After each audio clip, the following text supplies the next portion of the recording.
Assalamualaikum warahmatullahi wabarakatuh. Perkenalkan, kita dari kelompok pertama yang beranggotakan saya Ihsan Fauzan dan juga Sarah Fadila dan juga Andre Gunawan. Nah, di video ini kita akan mempresentasikan hasil dari tugas project tugas akhir semester dari mata kuliah dasar pemrograman. Kita coba presentasikan laporannya.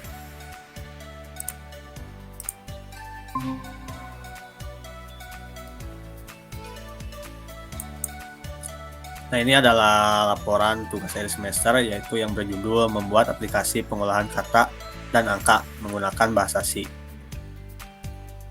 Nah, adapun laporan ini berisi dari latar belakang masalah, rumusan masalah, tujuan, dan juga landasan teori. Nah, landasan teori ini adalah materi yang telah kita pelajari dan diimplementasikan terhadap program yang akan kita buat. Adapun di bab ketiga ada pembahasan yang pertama, yaitu rencana kerja atau timeline, algoritma atau flowchart. Jadi sebelum kita membuat kode, kita membuat flowchartnya terlebih dahulu. Kemudian dilanjutkan dengan pembuatan short kode, dan yang terakhir adalah pengujian aplikasi. Nah, untuk bab 1 akan dibahas oleh Sarah. Baik, di bab 1 yaitu ada latar belakang masalah. Di zaman modern ini, manusia tidak bisa lepas dari kemajuan teknologi yang semakin pesat. Di antaranya adalah perkembangan dunia komputer yang di dalamnya tersedia berbagai macam program dan layanan, seperti internet dan lain-lain. Program-program tersebut sangat vital bagi seluruh aktivitas manusia, terutama di bidang pendidikan dan perkantoran. Tidak hanya itu, bahkan di desa pun sudah banyak masyarakat yang memanfaatkan teknologi komputer dalam kehidupan, bahkan menjadikannya gaya hidup. Berdasarkan uraian di atas, penulis tertarik untuk membahas lebih lanjut tentang membuat aplikasi pengolah kata dan angka menggunakan bahasa C. Dalam laporan ini, banyak sekali kekurangan. Oleh karena itu, kritik dan saran yang akan membawa pada perbaikan sangat penyusun harapkan. Semoga laporan ini dengan segala kekurangannya dapat bermanfaat dan memberi pengetahuan bagi para pembaca. Selanjutnya yaitu ada rumusan masalah. Adapun rumusan masalah dari laporan ini adalah yang pertama, pengertian bahasa C, yang kedua, membuat program dengan C, yang ketiga, membuat flowchart untuk algoritma, dan yang keempat, membuat rencana kerja atau timeline. Lalu tujuannya, yang pertama, mengenal sintaks dan fungsi-fungsi dasar dalam bahasa C, lalu mampu membuat flowchart untuk algoritma memecahkan suatu masalah sederhana, selanjutnya mengimplementasikannya dengan bahasa C. Lalu dilanjutkan dengan pengertian bahasa C. Bahasa C adalah suatu bahasa pemrograman. Bahasa C termasuk sebagai bahasa pemrograman tingkat menengah. Maksudnya, bahasa C bisa dipelajari dengan lebih mudah karena mudah dimengerti tetapi mempunyai kemampuan yang tinggi. Bahasa C bisa digunakan untuk merekayasa program untuk segala kebutuhan, baik untuk aplikasi bisnis, matematis, atau bahkan game. Semua bahasa mempunyai kelemahan atau kelebihan sendiri-sendiri, begitu juga dengan bahasa C. Adapun sebagian kelebihan dari bahasa C adalah sebagai berikut. Yang pertama, banyak memiliki operator untuk mengolah atau memanipulasi data. Lalu bahasa C termasuk sebagai bahasa yang terstruktur sehingga program dapat lebih mudah dipahami atau dikembangkan. Bahasa C lebih mudah dimengerti karena lebih mirip kepada bahasa manusia. Kecepatan eksekusi tinggi, mengenal data pointer. Sedangkan kelemahan dari bahasa C adalah banyaknya operator atau cara penulisan program, kadang menimbulkan kebingungan para pemakainya. Perlunya ketelitian dalam penulisan program karena perintah atau statement dalam bahasa C bersifat case sensitif. Huruf kapital dan huruf kecil dibedakan. Lalu selanjutnya, kekurangan-kekurangan tersebut akan banyak terjadi pada awal-awal mempelajari bahasa C. Tetapi setelah sering membuat program atau mempelajarinya, maka kesulitan tersebut sedikit demi sedikit akan berlangsung. Berikut ada proses kompilasi dalam linking program C seperti di gambar berikut. Selanjutnya ada struktur penulisan program C, yaitu program C pada hakikatnya tersusun atas sejumlah blok fungsi. Sebuah program minimal mengandung sebuah fungsi. Fungsi pertama yang harus ada dalam program C dan sudah ditentukan namanya adalah main. Setiap fungsi terdiri atas satu atau beberapa pernyataan yang secara keseluruhan dimaksudkan untuk melaksanakan tugas khusus.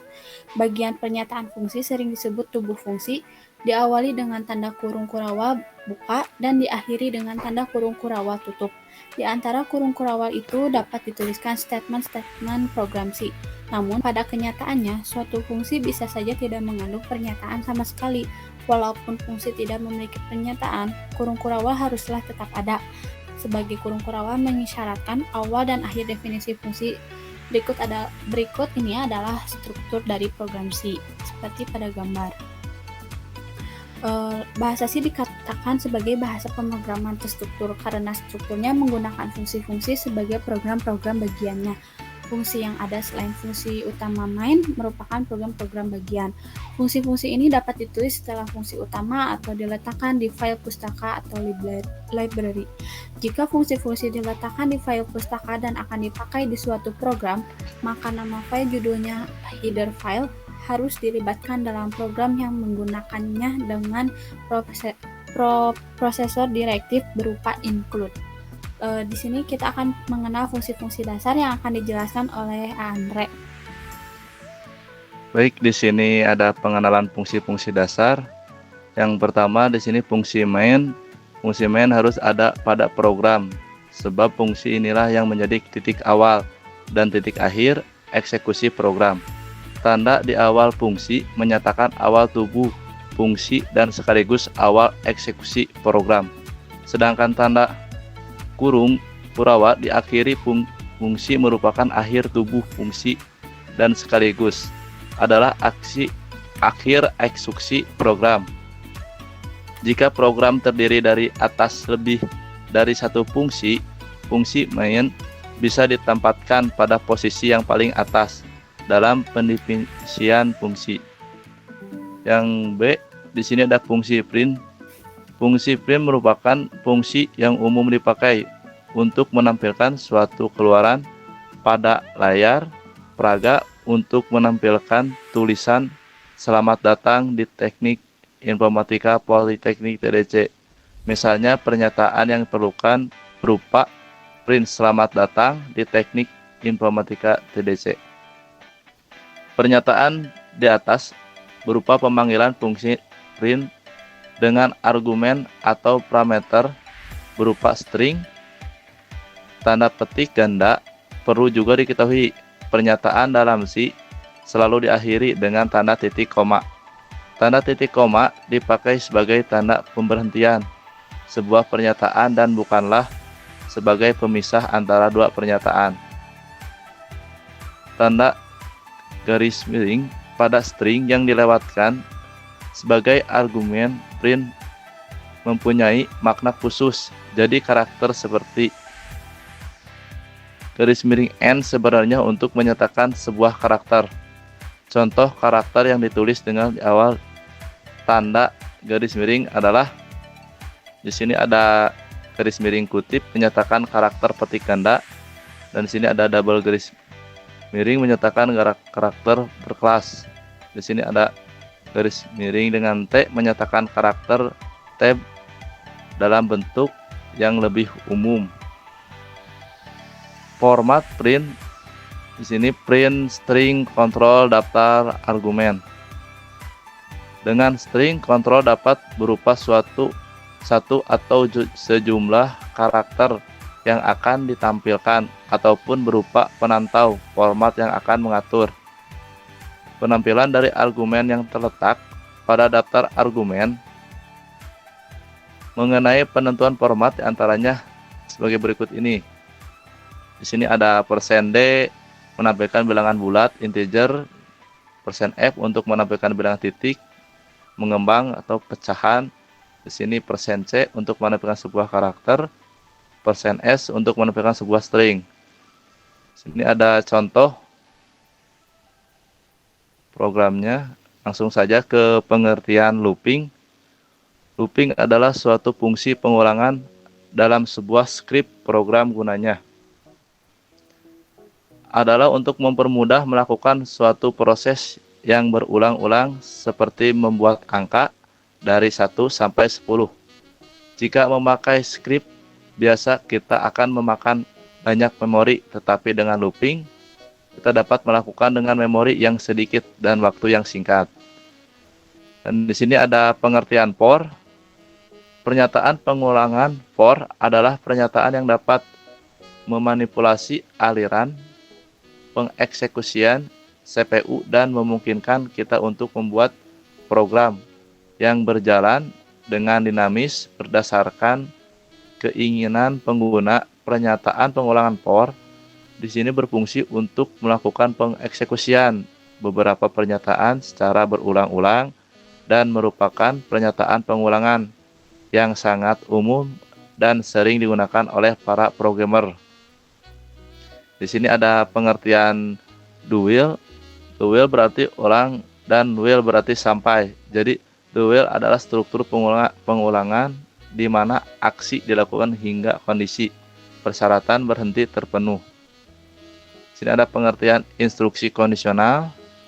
Instruksi kalimat kondisional adalah instruksi yang dilakukan berdasarkan kondisi boolean tertentu. Instruksi ini adalah instruksi yang sangat penting yang memungkinkan komputer untuk bisa berpikir dengan mengambil aksi berdasarkan boolean tertentu. Di sini ada pengertian if else. If else adalah membandingkan kondisi satu dengan kondisi yang lainnya. Dalam kondisi if else minimal terdapat 2 pernyataan. Jika kondisi yang diperiksa benar maka pernyataan pertama yang dilaksanakan, dan jika kondisi yang diperiksa bernilai salah maka pernyataan yang kedua yang dilaksanakan. Mungkin presentasi selanjutnya akan dijelaskan oleh Sarah. Baik, selanjutnya yaitu pengertian switch case. Switch case adalah suatu bentuk kondisi percabangan di mana jika suatu kondisi benar atau true, maka blok kode bernilai true akan dijalankan. Switch case ini hampir sama dengan percabangan yang lain yaitu if else. Hanya saja penggunaan switch case untuk mengecek data yang bertipe karakter dan integer. Lalu pengertian array. Array merupakan sekumpulan data atau objek yang memiliki tipe yang sama, setiap variabel yang sama, dan tiap data dibedakan dengan indeks dalam array tersebut. Indeks dari tiap array akan dimulai dengan indeks ke-0. Lalu pengertian fungsi. Fungsi dalam bahasa C adalah sekumpulan kode yang ditaruh dalam sebuah blok dan dibuat untuk menjalankan tugas khusus. Salah satu tujuan dari penggunaan fungsi dalam pemrograman seperti pada bahasa C adalah untuk membuat program lebih terstruktur dan efisien sehingga program tersebut mudah dipahami atau dibaca alur programnya. Lalu pengertian sorting.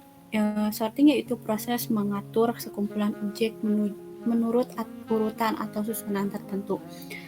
Lalu selanjutnya ada timeline yang akan dipaparkan oleh Ihsan. Oke, terima kasih Sarah. Nah, di sini ada bab 3 tentang pembahasan pertama ada rencana kerja atau timernya. Di sini ada kegiatan yang pertama pembagian kelompok yang telah dibagikan oleh Bapak dosen Pak Ida Bagus Budianto. Kemudian selanjutnya kita membuat WA group kelompok ya. Yang pertama kita membuat step 1 yaitu membuat timeline pengerjaan. Kemudian dilanjutkan dengan membuat algoritma atau flowchart dan dilanjutkan lagi dengan membuat source code bagian login, juga kata else, angka else dan juga else. Kemudian melakukan pengujian terhadap source code. Nah, di step keempat kita membuat berkas laporan. Dan di step keempat juga kita membuat video. Dan di step kelima atau yang terakhir mungkin besok kita akan mengumpulkan berkas laporan dan videonya. Kemudian di step kedua ada algoritma atau flowchart. Sini kurang jelas maka saya akan membuka aplikasi Drawio.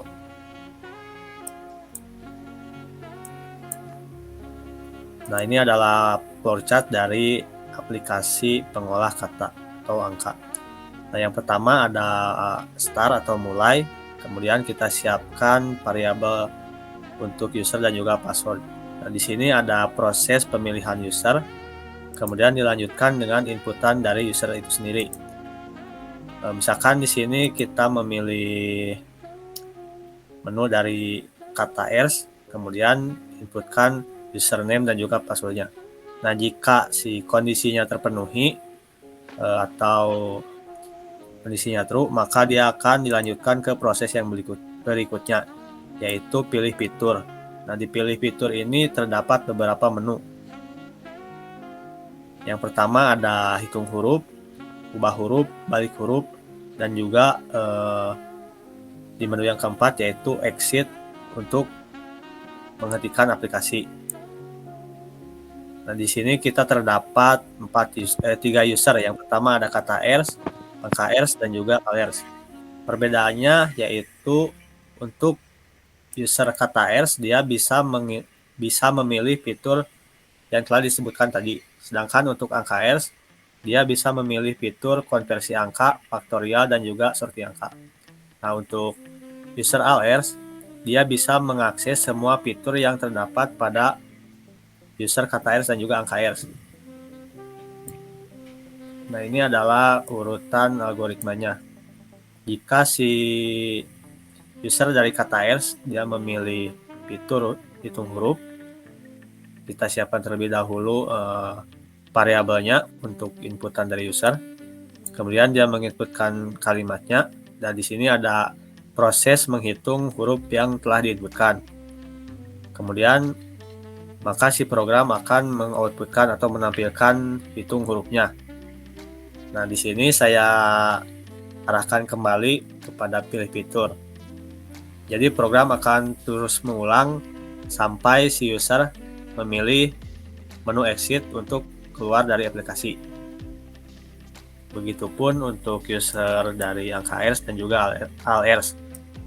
Algoritmanya hampir sama. Dia akan terus mengulang ke menu sampai si user memilih exit untuk berhenti.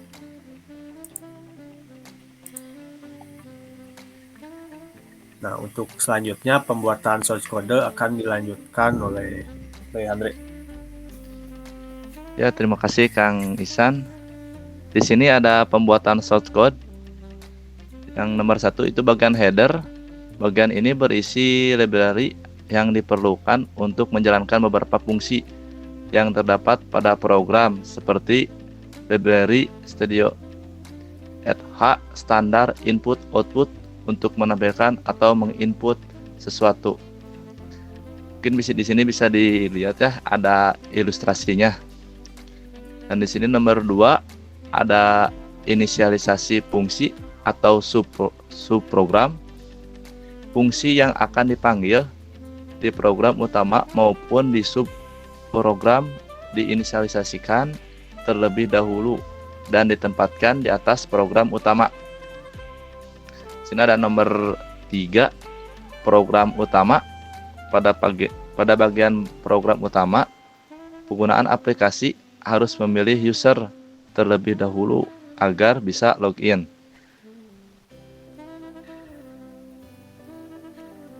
Mungkin source kode selanjutnya akan dijelaskan oleh Teteh Sarah. Baik, yang selanjutnya ada fungsi jumlah kata. Fungsi jumlah kata berisi perintah untuk menginputkan huruf yang akan dihitung jumlah karakternya dengan bantuan dari string. Fungsi ini akan dipanggil di fitur kata ers. Yang kelima ada fungsi ubah kata. Fungsi atau subprogram ini berisi perintah untuk mengubah kata dan menampilkannya kembali menjadi huruf kapital atau uppercase. Bagian ini juga menggunakan fungsi topper untuk memperoleh huruf kapital dari suatu huruf kecil dan menggunakan looping while untuk mengakses huruf yang disimpan pada struktur array. Yang keenam ada fungsi balik kata. Fungsi ini berisi perintah untuk menginputkan kata dan menampilkannya kembali dengan keadaan terbalik. Bagian ini memanfaatkan fungsi stripe, yaitu suatu fungsi yang digunakan untuk membalik suatu string. Yang ketujuh yaitu fungsi fitur kata. Fungsi fitur kata ini berisi beberapa menu dari fitur kata untuk user caters. Pada bagian ini user dapat memilih menu dan di fungsi ini memanfaatkan switch case untuk mengakses beberapa menu yang telah disiapkan. Fungsi ini akan terus berulang sampai pengguna memilih exit untuk keluar dari aplikasi. Dan untuk fungsi selanjutnya dilanjutkan oleh Ihsan. Oke, di sini ada fungsi decimal to biner atau subprogramnya ya. Nah, fungsi ini berisi perintah untuk mengubah bilangan desimal ke dalam bilangan biner. Kemudian di sini ada juga fungsi decimal to hexadesimal. Nah, subprogram ini atau fungsi ini berisi perintah untuk mengubah bilangan desimal ke bilangan hexadesimal. Nah, dua fungsi tadi yang telah saya sebutkan, fungsi itu akan dipanggil di fungsi atau subprogram konversi. Nah, di sini. Jadi jika si user menginputkan bilangan desimal, kemudian diterima atau di-scan, nah selanjutnya dia akan mengeksekusi inputan dari user tadi dengan fungsi yang telah disiapkan, yaitu fungsi dari decimal to biner dan decimal to hexadesimal, kemudian menampilkannya ke dalam layar. Yang selanjutnya ada fungsi faktorial.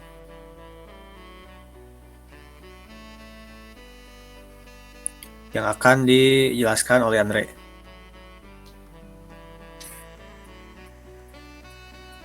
Ya, di sini ada fungsi faktorial.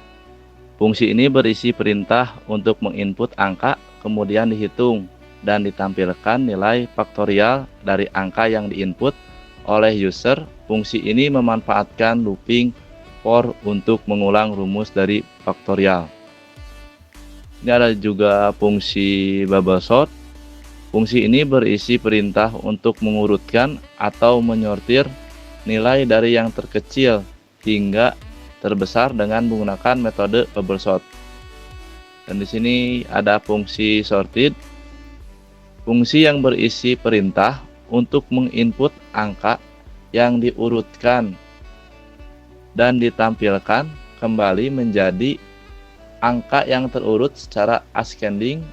Untuk proses sortirnya ada pada fungsi bubble sort yang sudah disiapkan sebelumnya.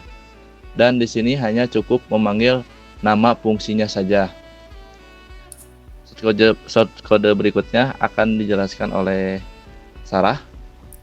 Baik, untuk fungsi selanjutnya itu fungsi fitur angka. Fungsi ini berisi menu dari fitur angka sesuai dengan user angka res. Pengguna dapat memilih fitur yang diinginkan dan ketika fitur tersebut dipilih maka sistem akan menjalankan fungsi yang sesuai dengan pilihan dari pengguna dengan menggunakan switch case untuk mengakses fitur yang dipilih. Fungsi ini akan terus berulang sampai pengguna memilih exit untuk keluar dari aplikasi. Lalu di sini terdapat fungsi all feature. Fungsi dari all feature adalah gabungan dari fitur kata dan fitur angka, yaitu pengguna dapat memilih semua fitur yang ada pada menu. Fungsi ini akan terus berulang sampai pengguna memilih exit untuk keluar dari aplikasi. Di sini untuk pengujian aplikasi atau running kodenya akan dijelaskan oleh Ihsan. Oke, terima kasih kepada Tisara dan juga Andre yang telah memaparkan beberapa fungsi yang ada di dalam aplikasi. Untuk selanjutnya kita akan coba uji aplikasi atau coba running kodenya. Kita coba buka saja Visual Studio Code.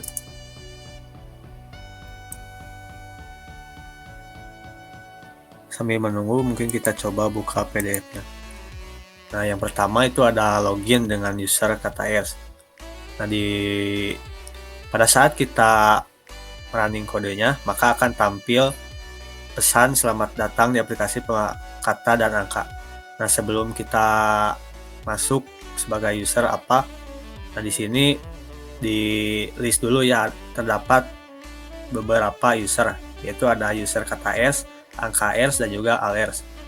Nah, di sini si pengguna aplikasi bisa memilih 1 sampai 3.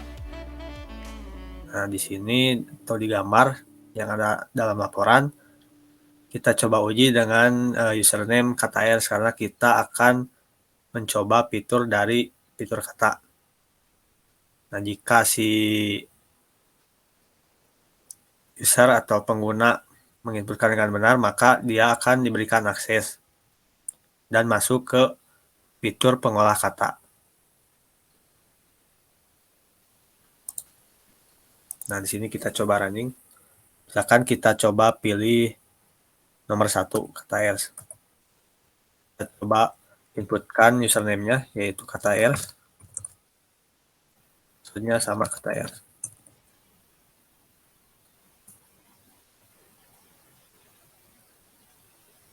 Nah, ini adalah program utamanya. Jadi, jika kita memilih nomor 1, dia akan masuk ke dalam switch case nomor 1.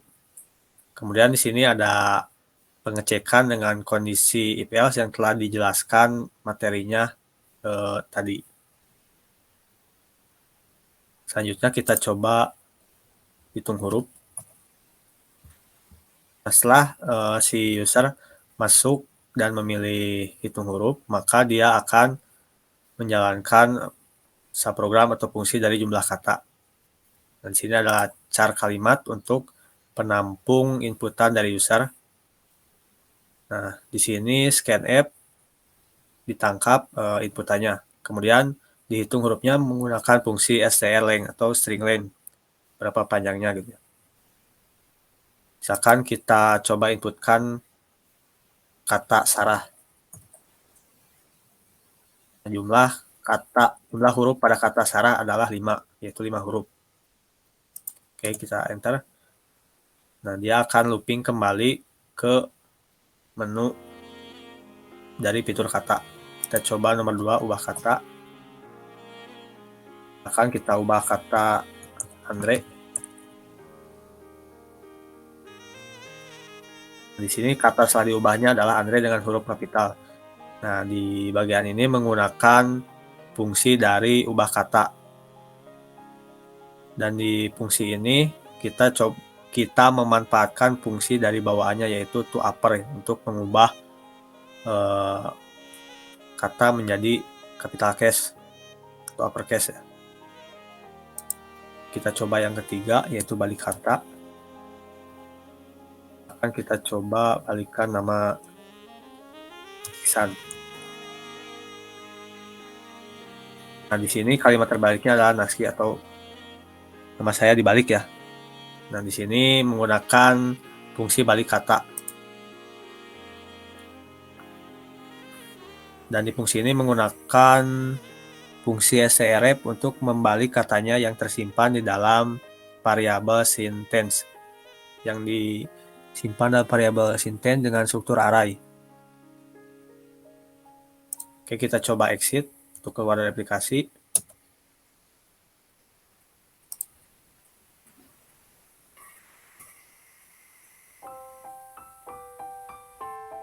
Selanjutnya kita coba fitur dari angka else. Kita coba fitur yang kedua. Inputkan username-nya.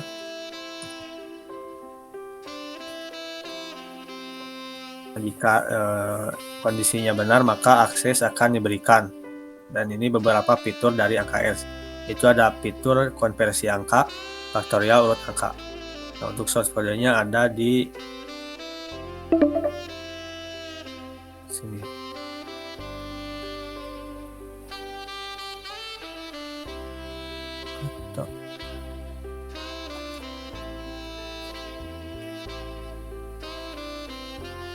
Nah, fitur angka ini adalah subprogramnya atau fungsinya. Jadi jika si pengguna memilih nomor 1, maka dia akan menjalankan case 1, yaitu memanggil fungsi konversi. Nomor 2 adalah fungsi faktorial, nomor 3 adalah sorted, nomor pivotnya adalah tidak tersedia, maka dia akan looping kembali. Kita coba nomor 1 konversi angka. Bilangan desimalnya misalkan 10. Bilangan binernya adalah 1010 dan heksadesimalnya adalah A. Dia menjalankan fungsi dari desimal to biner dan juga desimal to heksa. Dan selanjutnya kita coba uji dari fitur angka yang kedua, yaitu faktorial. Kan angkanya adalah 5, Dan nilai faktorial dari angka 5 adalah 120. Nah, berikut adalah fungsi atau subprogramnya.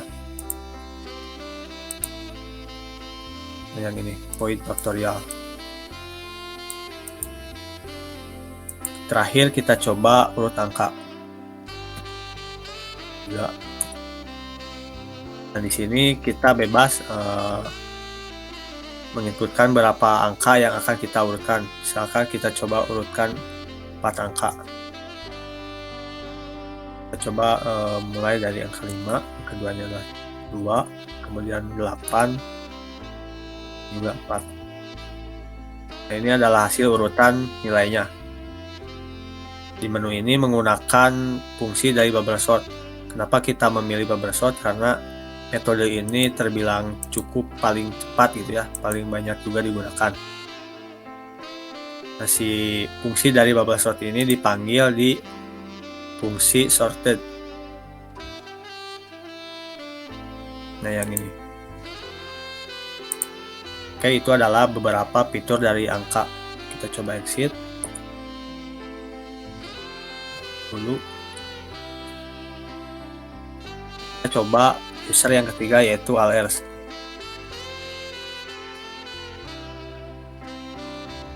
Sorry. Nah, all-else. Si all-else ini dia dapat mengakses semua fitur yang ada di fitur huruf dan juga fitur angka. Isinya sama aja sih, cuman ya bedanya kalau si all-else ini dapat mengakses semua fitur. Kita coba satu saja, hitung huruf. Kita coba hitung huruf dari TDC. Jumlah huruf pada kata TDC adalah 4. Oke, sekian pengujian aplikasi tentang pengolah kata dan juga pengolah angka. Kesimpulannya yaitu untuk bahasa pemrograman C, bahasa pemrograman yang cukup mudah digunakan bagi seorang programmer dalam merancang sebuah program seperti yang telah kelompok kita lakukan tadi. Nah, bahasa pemrograman ini juga dapat berjalan pada sistem operasi seperti Windows, Linux, dan juga macOS. Nah, program ini secara visual cukup memudahkan pengguna dalam hal pengoperasiannya. Program ini juga cukup valid terhadap perhitungan manual sehingga dapat digunakan sebagai alat bantu perancangan.